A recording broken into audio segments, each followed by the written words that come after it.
שלום לכם וברוכים הבאים לערוץ טוב, אנחנו זמינים לצפייה בשלל במות, עכשיו חדש לא רק אצלכם בישראל, אלא גם בכל העולם, כדי שנוכל לעזור מהמקום הצנוע שלנו במשימה ההסברתית הגדולה.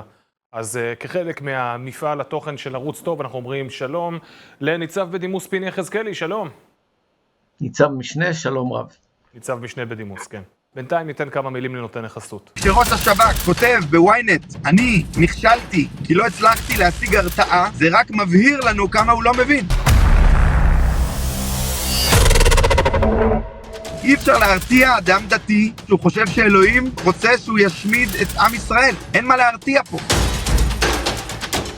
הסיפור של עזה זה סיפור נורא והיום שעברנו אותו. חלאס עזה, חלאס, מי? ערוץ טוב לקח על עצמו משימה של הסברה ברוח יהודית, בקול יהודי, בלתי מתפשר בכל העולם. הדרך שבה אנחנו עושים את זה היא לקחת את התכנים שאתם כבר רגילים לצפות בהם ולתרגם אותם בכתוביות לכל מיני שפות ואז להפיץ אותם בממות ביוטיוב. יש לנו גם אתר אינטרנט חדש. אנחנו צריכים את עזרתכם כדי שהמשימה הזאת תצליח, אנחנו צריכים תקצוב, אנחנו צריכים אימון, והתרומות שלכם יתקבלו בברכה ויסייעו מאוד לעם ישראל במאבק ההסברתי כולו. איך תורמים? כל הפרטים כאן למטה מתחת לנגן. כן, טוב, בואו נמשיך לתוכן עצמו. שלום לניצב משנה בדימוס פיני יחזקאלי.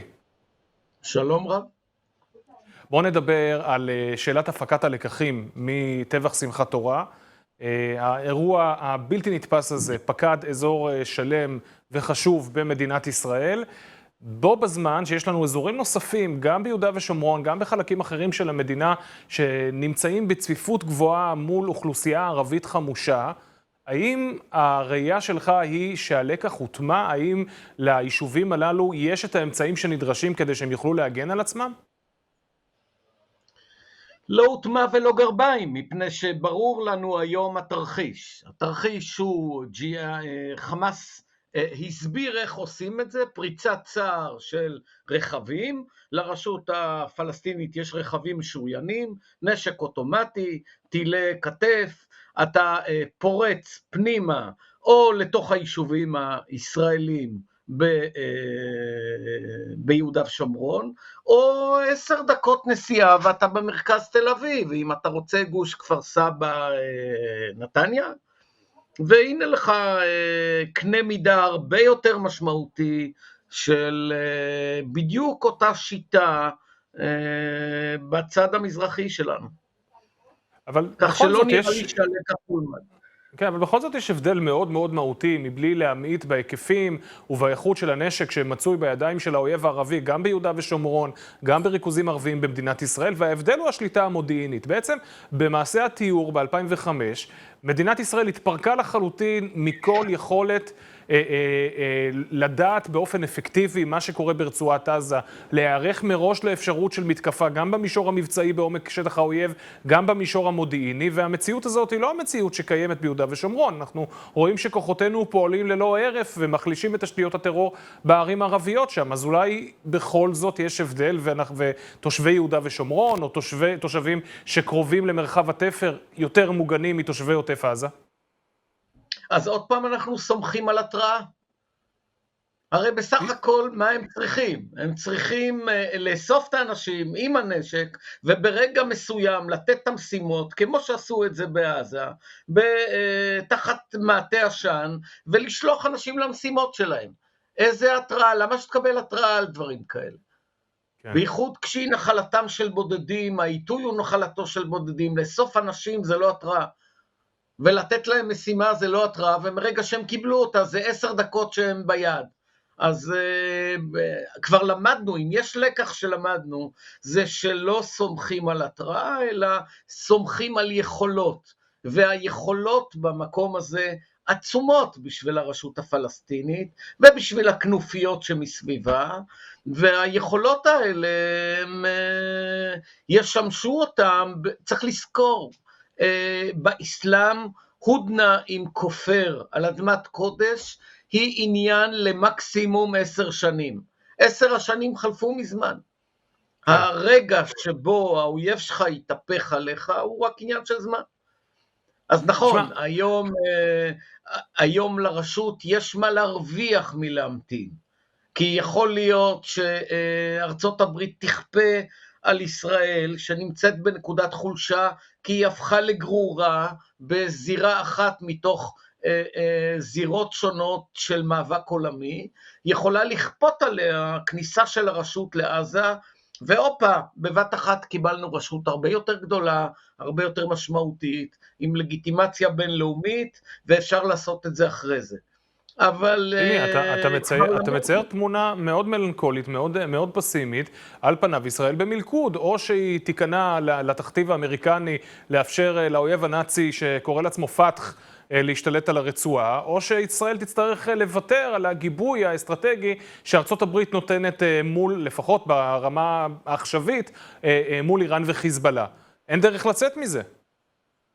אני אטען שאין ארוחות חינם. מי שסיפר לנו 10 שנים שאנחנו המעצמה גדולה בעולם, ושאין כמונו ושכמותנו, ואת השלום הכלכלי שלנו, אנחנו נשנה את המזרח התיכון, מוצא את עצמו היום בעמדת נחיתות דרמטית מול האויבים.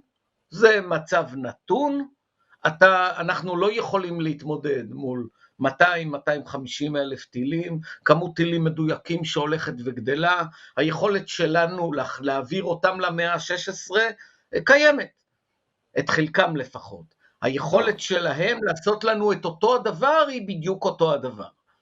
וצריך להבין את זה, היכולת לעצור. ומה שצריך להבין אגב, זה שהמילה יכולת מגלמת בתוכה לא רק את הברזלים, את הכושר המעשי, אלא גם את המצב הנפשי ואת הנכונות, ואת זה יש אצלם הרבה יותר מאשר אצלנו. כלומר, איך אמר מי שאמר, אנחנו הפכנו להיות נרקומנים של שקט, אנחנו לא מסוגלים כבר לחשוב על מלחמה יוזמת. אתה חושב שהגיע הזמן לנטוש את גישתו האסטרטגית ארוכת השנים של דוד בן גוריון, ולאמץ גישה מלחמתית יוזמת ולא רק מתגוננת אל מול האויב? אני לא חושב שהגישה של בן גוריון הייתה מתגוננת, היא הייתה גישה יוזמת.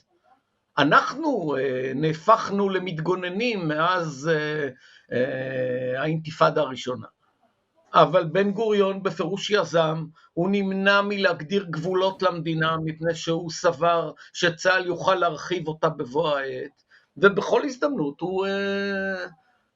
הדבר האחרון שאפשר להגיד על בן גוריון לדעתי, זה שהוא הייתה לו אסטרטגיה הגנתית. כך שהגיע הזמן לחזור מתוך הבנה של מהו אסלאם, מה המשמעות של להיות כופר שחי על אדמת קודש ושולט על מוסלמי. צריך להבין שאלה דברים שלא ייתכנו בעולם המוסלמי. וכל הסיפורים על שלום ושלום כלכלי וחיים טובים ונהדר, לא יעבוד. ברגע מסוים זה יתפוצץ, וזה יתפוצץ ברגע שיהיה נדמה שזה הרגע. ורגע כזה קרה בשביל. והיה לנו מזל גדול, מפני שלא היה להם את השכל להמתין ולתקוף בצורה אחודה. כן. עכשיו השאלה אם אנחנו מבינים, ואני לא בטוח בכלל שאנחנו מבינים. ניצב משנה בדימוס פיני יחזקאלי, תודה רבה על הדברים. להתראות. ותודה רבה גם לכם צופות וצופים יקרים. שנייה לפני שמסיימים את הסרטון, נזכיר לכם שאנחנו כאן בערוץ טוב יצאנו בחתיכת קמפיין של הסברה יהודית, ציונית, לאומית, שמלווה את המערכה הזאת על דעת הקהל העולמית, והדרך שאנחנו עושים את זה היא פשוטה, אבל היא יקרה. את כל הסרטונים שאתם שומעים, שאתם רגילים לצרוך אליכם, להפיץ בין חבריכם, אנחנו מפיצים הלאה בשפות שונות, אנחנו מתרגמים אותם, ואנחנו יוצרים את הבמות שבאמצעותם אנחנו נוכל להפיץ את הדברים החוצה.